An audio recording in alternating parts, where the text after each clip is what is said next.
All right, answers to your homework problems. These are just quick and dirty on, as you can see, the first one is a tax proration. So we're going to hit these very, very quickly. Now, keep in mind, if you're doing these at home, what you're going to want to do is, when you see the blank here, of course, stop it, do it yourself, and then you can watch my answer. I'm not going to pause in between these, so you're going to have to hit the pause button at home as you're watching these to make sure that you don't bleed over into the next question. So a tax proration, taxes are $1,080 for the year. We're closing on April 24th, and I'm going to draw my timeline. Remember, taxes are a calendar year proration. So from January 1st to December 30th, remembering, of course, that there's only 30 days per month in our class, okay? So the taxes for the year, 1,080, let's divide that by 360. And you will see that the taxes are $3 per day. You ask yourself this question, it's prior to September 1st, so clearly the taxes have not been paid yet. So what we're going to do is we're going to take from the seller the amount that he owes for the period of time that hasn't paid yet. We're going to debit the seller and we're going to give that money to the buyer. So the question becomes, how many days? Well, the seller owned the property all of January, February, and March, plus 24 days in April.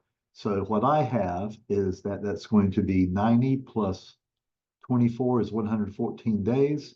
And of course, 114 days times $3 is going to be $342. $42. Debit seller, credit buyer. And then, of course, when the buyer closes after September 1st, he will have the money to pay for the whole year because the seller has given him his part of it. Let's check that real quickly. $3 per day, 30, 60, 90 plus 24 is 114. So yes, I'm content that that's the answer to that. 342, debit seller, credit buyer. Next question. November the 18th is our closing. All right, so we're closing towards the end of the year. In my mind, I'm already asking myself, are these taxes paid or not? Then I look here and I see that the problem tells me that taxes have been paid. Okay, that's good. So now where do I begin? When in doubt, take the annual taxes and divide it by 360, as there are 360 days in our year. Okay, let me get my calculator out for this one. 2436 divided by 360 equals 677 per day. Taxes are 677 per day. I'm sure that that's a rounded number. So I'm going to leave that in my calculator for the moment. Then I'm looking at it and say, well, when the seller paid the whole year, but then he didn't use it this little part of the year. So there are 30 days in December, and then there are 12 days at the end of the month of November. So all of December plus 12 days in the month of November is a total of 42 days that the buyer is going to reimburse the seller. So what does this look like? 42 days times 677. And again, because this is a rounded number, you and I might get a slightly different number here, but it'll only be pennies off. Don't worry about that. That will not be an issue for exam purposes. $284.20. Now, in this case, it's the buyer reimbursing the seller. So we're going to debit the buyer. We're going to take that money and we're going to give it to the seller. So debit buyer, credit seller. Okay. Next problem, closing May 3rd. Now again, notice I didn't tell you whether the taxes have been paid, but you're to assume that they have not been paid since it's prior to September 1st. So we're closing on May 3rd. Always helps if I know where to start the problem. So when in doubt, take the taxes of $1,624 per year. Let's divide those by 360. And let's figure out how much the daily taxes are, and hopefully the picture will start coming into view at that point. So 1624 divided by 360 is $4.51 if I'm reading my calculator correctly. 451, there could be a rounding issue there, but that's how much the taxes are per day. Okay. And then how many days did the seller use the property without paying the taxes? So technically he used it for 4 months, 30 days, plus 3 days in May is 123 days. So 123 days times 451 per day equals, let's see, this times 123, $554.87. And then I'm asking myself, okay, let's see what happened in this problem here. What happened is that we closed before September 1st. The seller hadn't paid any taxes, so I'm going to take that money from the seller. I'm going to debit the seller that number 554.87, and then I'm going to credit that money to the buyer. On settlement statement, remember, we don't handle $1 bills. We just simply deal with debits and credits, and that's the answer to that one. Continuing with our tax proration credits, or questions, excuse me. Okay, let's take a look at this one. Closing on December 8th, taxes are $14.40 for the year, unpaid. Now remember, we have to tell you after September 1st whether they've been paid or not, and this time we're telling you not. And the attorney to collect respective shares, this is common language that you see on this. It might not be exactly that, but basically what they're saying is the attorney's going to collect some from the buyer and some from the seller. So there's my hint that this is in fact going to be a double debit. So now all I have to do are figure out the prorations. So here's my timeline. Again, partly because it's helpful, partly because it just slows my brain down so I can figure this out. Okay, closing on 12/8. Taxes for the year are $14.40 divided by 360.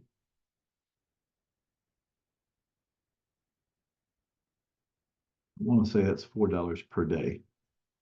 $4 per day. Okay. All right, so we got a lot of information here. The taxes are $4 per day. The attorney collect respective shares. I mentioned this to you at the time that I was doing the intro on tax prorations, but whenever I'm collecting respective shares, what I always do is figure out the buyer's portion first. Now, the buyer is going to own this property in this year 22 days. Why? Because 30 days in December minus 8 is 22.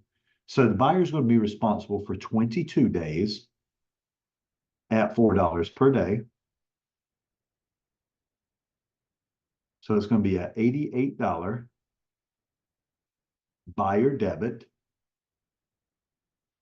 And then once I figure out how much the buyer had to pay, in this case, because the attorney's collecting respective shares, I'm just simply going to take the total, 1,440 minus 88.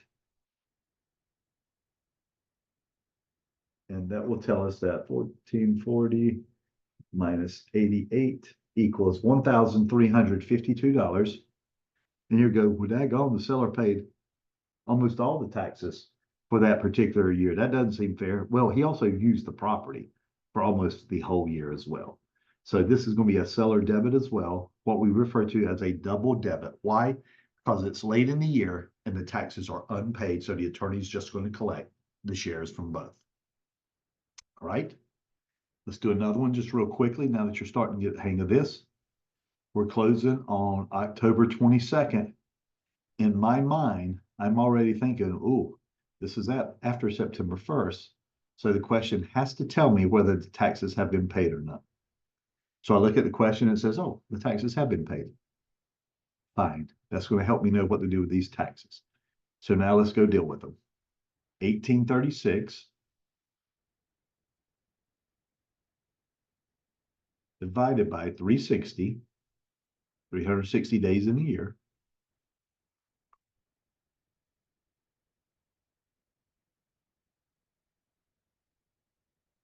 Equals that looks like $5.10 per day. $5.10 per day. Now let's figure this out. Okay, the seller paid for the whole year when he paid the taxes, but he didn't use the whole year. There's 30 days in December that he didn't use. There's 30 in November that he didn't use. And there's 8 because 30 minus 22 is 8. There's 8 days in October he didn't use. So the seller is responsible for, the buyer is responsible for 68 days reimbursement to the seller at $5.10 a day. So 68 times 510 equal 68, roughly 346.80. I can't remember if there was a rounding issue here or not, but if you were off by just a few pennies, you're not off. We just chose to round differently. Okay. $346.80. We're going to debit the buyer and we're going to credit the seller that money. Why? Because there's no sense in sending it to the tax office. The tax office has already been paid on this somewhere. So we're going to give it back to the seller, just reimburse. And then one final question on your homework sheet here. We're closing October 19th. Because it's after September 1st, we have to tell you whether the taxes have been paid and then look at what we say. Taxes are unpaid. Again, that same language, attorney to collect respective shares. So on the test, you may have something like that or something very, very similar to that wording. So now I draw my timeline. October 19th. It's late in the year. Taxes are unpaid. In my mind, I already know that I'm looking to see how much the buyer share is. And separately, I'm looking to see how much the seller share is. That's what this problem is about. So taxes for the year, 3,860 divided by 360, the number of days in a year.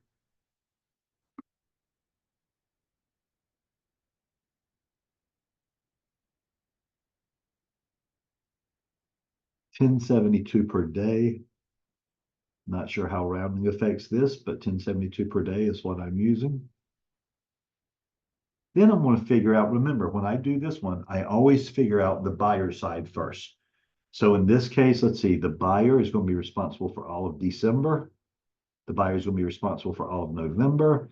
And the buyer is going to be responsible for 11 days in October. Why? Because 30 minus 19 is 11. 60, that's 71 days. 71 days times 1072. 1072 is still my calculator, so I'm going to multiply that by 71. $761.28 debit buyer. Attorney's going to take that money and send it to the tax office in this case because the taxes are unpaid. And then if the buyer's paying $761.28 and the taxes are $38.60 for the year, I can determine the seller's part by just simply doing a one-time subtraction right here. You understand this is the only one of the 3 scenarios that this will work with. The seller's share, because he owned it most of the year, is going to be $3,098.72 debit to the seller. Okay. Now you may be looking at these tax prorations and go, golly, it seems like we're doing the same thing over and over. That's exactly right. The reason we did 6 of these in a row is just to try to get the muscle memory on these correct. This is not hard math. You just have to remember which one of these 3 scenarios to apply to the question. Have the taxes been paid? Are they unpaid? Are they unpaid and it's late in the year? Okay.